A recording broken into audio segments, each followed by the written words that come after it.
Halo, nama gue Ukin. Gue seorang road manager di salah satu band indie.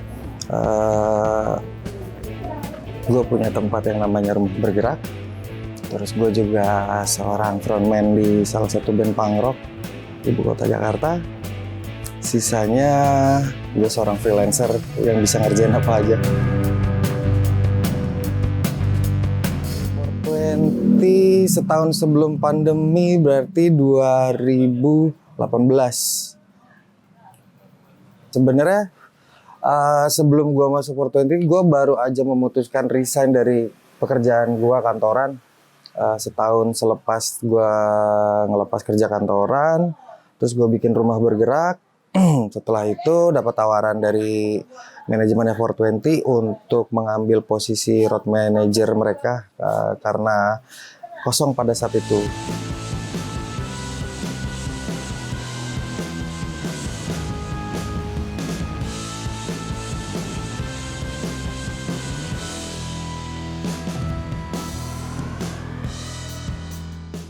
Banyak banget yang perlu gue adaptasi karena dulu pun band gue kan masih band underground ya levelnya, yang jadwalnya nggak terlalu padat, terus treatmentnya juga biasa-biasa aja, nggak yang harus ngikutin riders yang udah ditentuin sama manajemen band.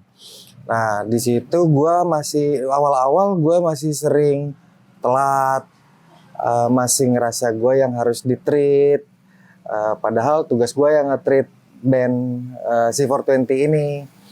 Beberapa kali ketinggalan pesawat, terus apalagi ya, beberapa kali kesiangan karena kebanyakan minum.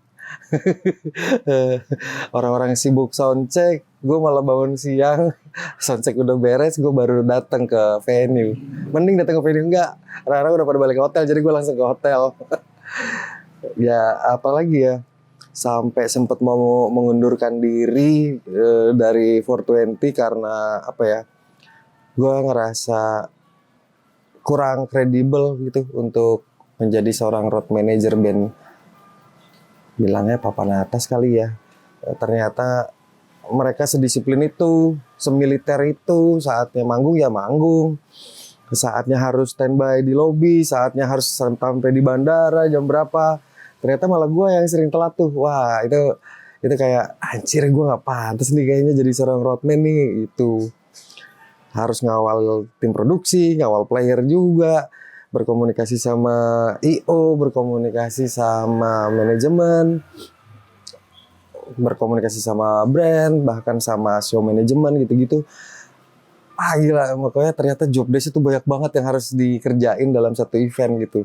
Sedangkan rangkaian turnya 420 bukan cuma tur, misalnya panggung ke panggungnya 420 itu kayak besok di kota ini, hari ini di kota ini, besok di kota mana, lusanya di mana, berikutnya di mana. Wah itu gue cukup kewalahan sih ternyata, cukup bikin kepala ngebul gitu. Kayak anjir, gue kayak nggak pernah tidur nih, kerja kayak 24 jam dalam sehari. Itu yang cukup butuh adaptasi banget sih waktu gue awal-awal menjadi seorang road manager. Udah gitu papa bandnya langsung band gede gitu kan. Anjir, gue gak ada pengalaman soalnya dari road manager. Dari 2019 sampai 2024, kejadian yang paling lo inget, entah sedih atau senang tuh apa, Cang? Momen paling sedih terakhir waktu 420 lagi tur Malaysia dan Singapura. Di salah satu kota kita manggung, gue dapat kabar buruk kalau drummer gue kena serangan jantung sih. Itu tanpa disengaja. Di lagu penghujung 420 mau selesai manggung, terus tiba-tiba dapat kabar dari anak-anak, Aco kena serangan jantung. Almarhum gue namanya Aco. Itu tiba-tiba aja gue nangis di atas panggung gitu waktu gue ngurusin anak-anak itu. Bisikin ke Ari, bisikin ke Nui, dia kaget gitu, bang lu kenapa nangis? Drummer gue kena serangan jantung gitu. Dan gak lama dari situ ternyata ya Aco meninggal. Gak berapa lama setelah dapat kabar itu. Itu sih momen paling sedih. Kalau momen paling happy banyak banget ya. Lebih banyak happy-nya jujur jalan sama 420. Untungnya 420 itu orang-orang yang sangat humble, mudah diajak kerjasama, nggak ngartis. Ya walaupun standar lah, banyak BM-nya satu kepala dan kepala yang lain kan pasti beda-beda kemauannya kan. Itu aja yang mesti gua belajar banyak menyikapi. Terus kalau happy, wah banyak lah. Gue banyak mengunjungi kota-kota di Indonesia yang nggak kepikiran untuk bisa datengin tuh. Ya gue bisa mengunjungi kota itu karena 420, bisa ngerasain tur sesungguhnya di luar negeri ya sama mereka. Dan ada program yang paling bikin happy banget tuh adalah program mereka yang namanya Safari Bisi Tua. Itu program touring Vespa tapi sambil manggung. Wah itu kita naik Vespa hampir 2000 kilo terakhir. Berapa titik panggung kita jalanin, 5 kalau nggak salah. Itu sih momen intimate antara gue sebagai road manager dengan player-player 420. Rasa kesaudaraannya kebentuk di situ. Kayak sampai mati ya, slogan mereka kan gitu nih, band harus sampai mati suksesnya. Ya intinya jangan pernah saling ngecewain. Ya sama ya kita saling support satu sama lain lah, layaknya sebuah keluarga.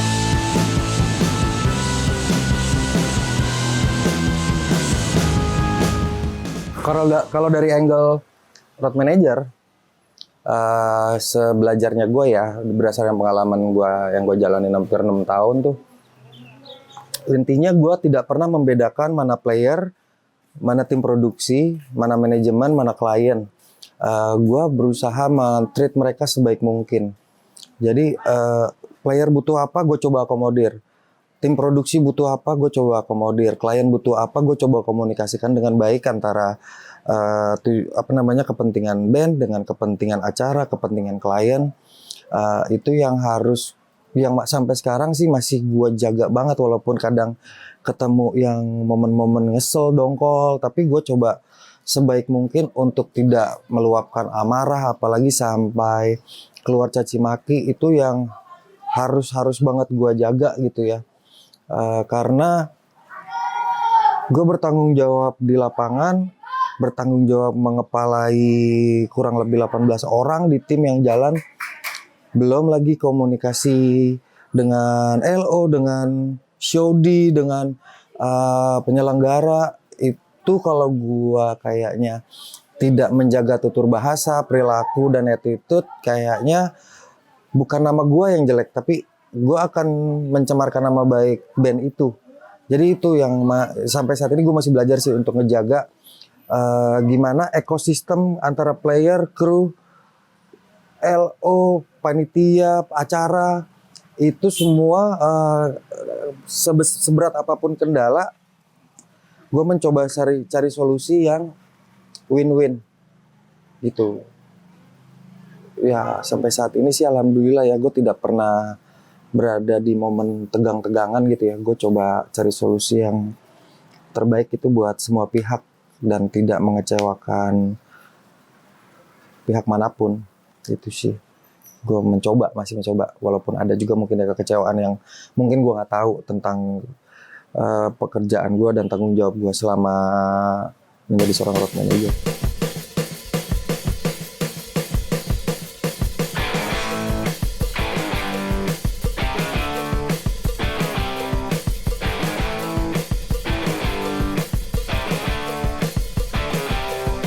Sebenarnya Rumah Bergerak tuh konsep dasarnya itu ruang alternatif.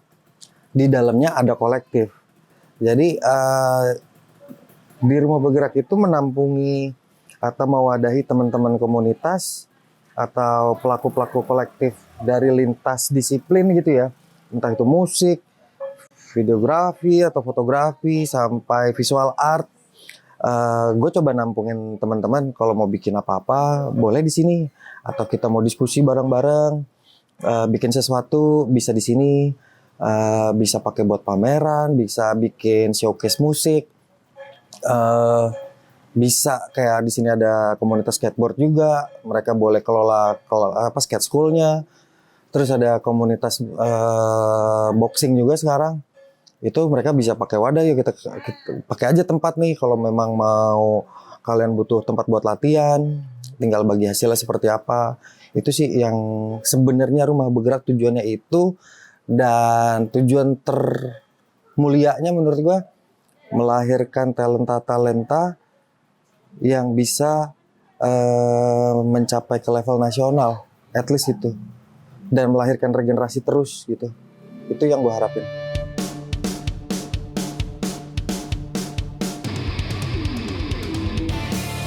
Gua udah mempunyai akun untuk bantu teman-teman upload di digital platform, karena banyak teman-teman yang bingung untuk anjir gimana sih cara masuk Spotify, masuk iTunes gitu.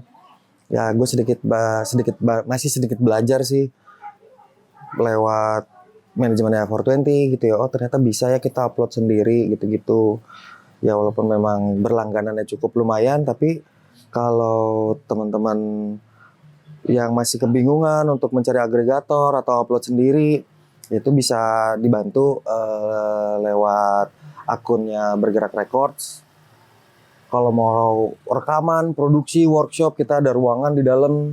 Mau home recording itu bisa. Jadi proses berkaryanya tuh tetap kita, atau proses kreatifnya juga kita wadahin di rumah bergerak gitu.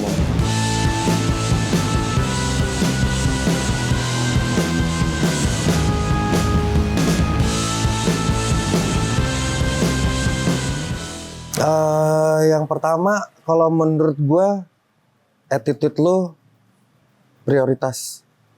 Karena attitude itu penting banget di lapangan ketika kita akan banyak bertemu banyak orang. Disiplin, sama saling menghargai, jaga teamworknya. Tadi saling menghargai itu maksudnya banyak ya. Maksudnya tidak pernah underestimate siapapun gitu. Jangan pernah sepelekan band-band baru, band-band yang belum naik. Itu gua rasa, atau ketemu sama IO baru, IO anak SMA atau anak kuliahan. Justru itu kayak mungkin buat teman-teman yang senior, itu justru momen edukasi ke IO baru atau show manajemen baru, show di baru, untuk kita ngasih tahu ke mereka gitu. Kalian harusnya begini-begini. Bukan berarti harus angkat dagu gitu ya, dan bukan berarti harus merasa lebih senior, bukan merasa paling jago, karena banyak banget teknisi-teknisi terutama di dunia perpanggungan itu banyak banget yang jago kok, bahkan yang muda lebih jago aja banyak banget, nggak melulu tentang senioritas ternyata. Itu sih bentuk attitude saling menghargai di lapangan, itu penting banget menurut gue untuk menjaga ekosistem antara band, kru tadi gue bilang, sama penyelenggara. Karena ketika lo perform bagus, lo punya kualitas, job itu akan ada aja sih. Gue percaya banget itu sih. Karena misalnya band lo lagi nggak manggung nih, band utama, tapi pasti ada aja tuh tawaran yang, bantuin gue dong, band gue dong, gue kekurangan teknis ini. Nah itu sih. Kalau dari sisi tim produksi ya, kayaknya kalau kru bahasanya terlalu itu ya. Iya, pasnya tim produksi sih, karena mereka sebenarnya teknisi. Orang-orang punya skill yang mengetahui teknis perpanggungan ya untuk sebuah pertunjukan.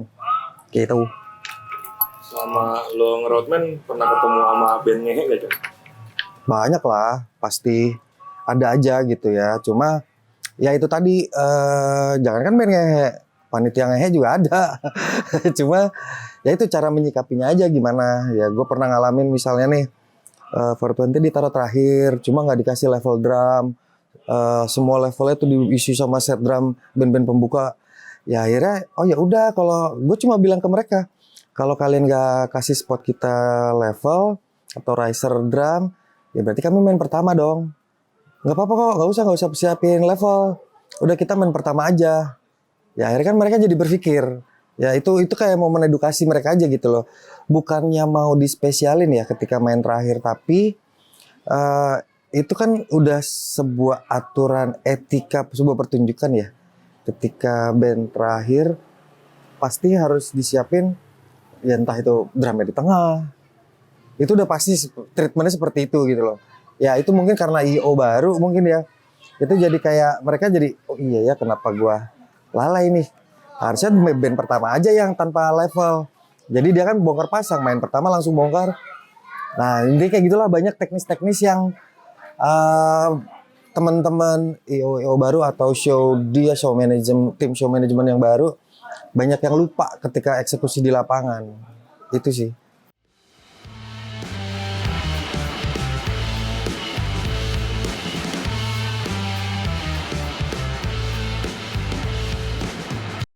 Alhamdulillahnya itu pernah terjadi. Cuma untungnya tim teknisinya 420 agak canggih nih. Ya, mereka jam terbang tinggi semua dan pernah band-band besar juga. Jadi sebenarnya itu disikapi dengan mudah, cuma ya paling prosesnya agak lama.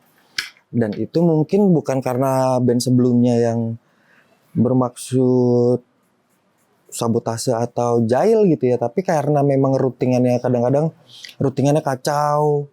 Malah pernah nih sama tim produksi lain, Viera Tel, sama Viera Tel, ketika mereka soundcheck pertama, itu routingan panggung kacau. Jadi malah Viera yang bantu ngeroutingin tuh. Jadi kita pas abis Viera main, 420 main, routingannya udah beres.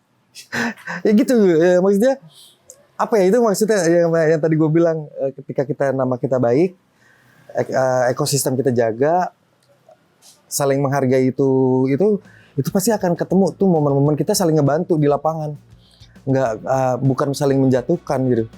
Itu sih momen itu yang gue coba pertahanin terus ya.